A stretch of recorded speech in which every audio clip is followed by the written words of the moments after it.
It's question and answer day, and I'm really excited about these photography and editing questions that I was given by people who are part of my mailing list, which can be found at markhemmings.com. Okay, so let's begin really quickly because there's a lot of great questions.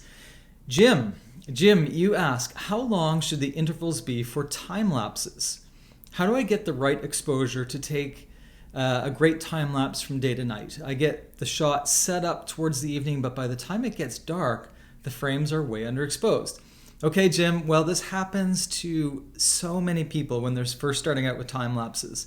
And the key is to actually just begin your time lapse adventuring using P mode. Now, P mode is very similar to it's similar to normal full auto. So for example, you didn't say if you're using a DSLR, I assume you are using a DSLR. And even if you're using a mirrorless, it would still be fine. So P mode is full auto, but it allows you to adjust exposure using your exposure compensation dial, which is the plus and minus. So all of that to say, if you just use P mode, which is called program, and just set up your time lapse the way you have been doing it as you tried in your last go, your camera will adjust accordingly throughout the various brightness levels. Now, one thing to keep in mind is that when you get better and better at time lapses, then you will be getting into some really complicated and technical scenarios, doing both editing and in-camera, where you can get very smooth transitions not using auto. But I would suggest using auto using P mode. Okay, I hope that helps and you get some great time lapses. Okay, so next question. Robert asks, my question is, how do you set up your quick function menu? I often go there first for drive mode, metering mode, white balance, single burst mode, etc. Well, Robert, when I saw your question, I really like it because I used to use that when I was a Canon shooter and before that Nikon. But really, with my work as a street photographer and a travel photographer primarily, I use Fujifilm cameras, and I just don't even use those modes anymore.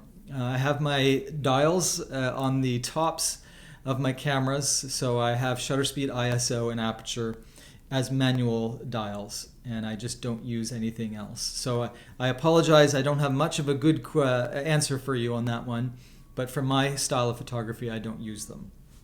Okay, Danny. Danny says, I seem to be using my iPhone X more for photography. My question is using Lightroom CC. Should I use auto or professional mode? Danny, it's good to hear from you. I suggest professional mode. And professional mode is great because it allows you to adjust exposure, meaning darkness or brightness. Auto mode usually, both in iPhone, Lightroom, and most cameras, you just don't have the ability to adjust the brightness levels using exposure compensation. However, in Lightroom mobile CC app, you certainly can. So definitely use the professional mode. Okay, Tom. Tom asks, I have a new Canon 50mm 1.4 lens. So 1.4, just for those who want to know, that's the aperture, f1.4, or at least the widest aperture. And I want to know what is the best situation for using this lens so I can practice. I'm having some issues with depth of field errors causing out of focus shots. Well, interestingly, I actually used to own that very lens that you're talking about. And because of the extreme f1.4, when I say extreme, I mean it's very rare that lenses these days have a wide enough aperture to go to 1.4. Usually they're f2, f2.8, f4, f5.6. Unless you get the professional lenses, and this indeed is a professional lens. Now the only problem is with an aperture of that extreme, like f1.4 and f1.2, sometimes cameras have a hard time getting focus. That's just the nature of the way that the lenses are created. There's always a give and take somewhere. Another thing is because it's a very, very fine and shallow depth of field, if you're shooting at f1.4, that also sometimes can wreak havoc on your fine-tuned focusing. So therefore, I suggest you simply use manual focusing, especially if you're doing close-ups like flowers or still lifes or anything like that. So if you have any focusing problems, it's not your fault. there are some limitations to lenses of that nature with an f1.4, okay? So manual focus. And I would definitely, you asked for what would you do for practice? I would say get as close to a flower as possible and practice focusing manually, and that should do it. And you know, your long distance focusing, that shouldn't be a problem. It's usually close focusing that you have problems with those types of lenses. Okay, Bill. I love Bill's really concise question. It only has 3 words.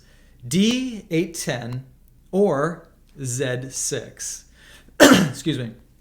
So Bill, I would tend to go with the Z6. Now there's, by the way, for those who don't know, these are camera models. And the Z6 is a mirrorless model, and it's fairly new. And the reason why I would tend to go toward the mirrorless is simply because I myself really like mirrorless, and I like the fact that there's less moving parts. Think of a huge engine inside a normal gasoline car. When you open the hood, there's cables, there's pipes, there's hoses everywhere. It's a huge complex machine. And then think about an electric car, maybe like a Tesla or some other electric car. The motor is extremely compact, and there's very few appendages or extra moving parts. The mirrorless design has fewer parts, fewer moving parts, that is. So in my mind, they have a better chance of holding up over time because there's less, for example, flapping mirrors going up and down. Now, this is just my conjecture. I don't know if that's the case or not, and especially there's always variations in build quality for mirrorless cameras, but I would tend to go toward the mirrorless option. Okay, hope that helps. Okay, Stephen, how do you use a neutral density filter? And I think, Stephen, you mentioned a 0.6. So regardless of what neutral density number you have, like you could have a 0.6, that would allow you to reduce the light by 2 f-stops. Now, if that doesn't, if the word f-stops or reducing by 2 f-stops is a little bit confusing, all you have to do is think of sunglasses, okay? So pretend that you're putting on your favorite pair of sunglasses right now. Did you notice that the whole world becomes darker? Yes, of course. Well, that's pretty simple, and that's exactly what a neutral density is doing.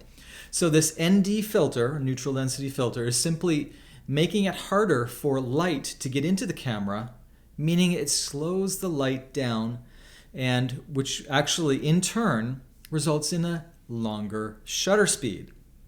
Now this is really good for people who want to get those beautiful soft flowing waterfalls. Or maybe those tail lights or those headlights of cars in a cityscape environment that seem beautifully streaked. The slower the shutter speed, the more we can play around with these light trail tricks. And to do that, especially if you're in the daytime, you want a neutral density filter. And by putting that on the front of your lens, you'll be able to slow the shutter down. Okay?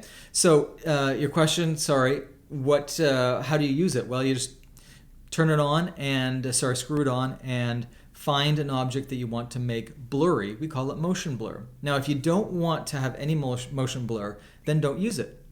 There is an exception. If you're a videographer, then neutral density filters are very useful because it allows you to have an appropriate shutter speed based on what you're filming. But that's completely different than photography, okay?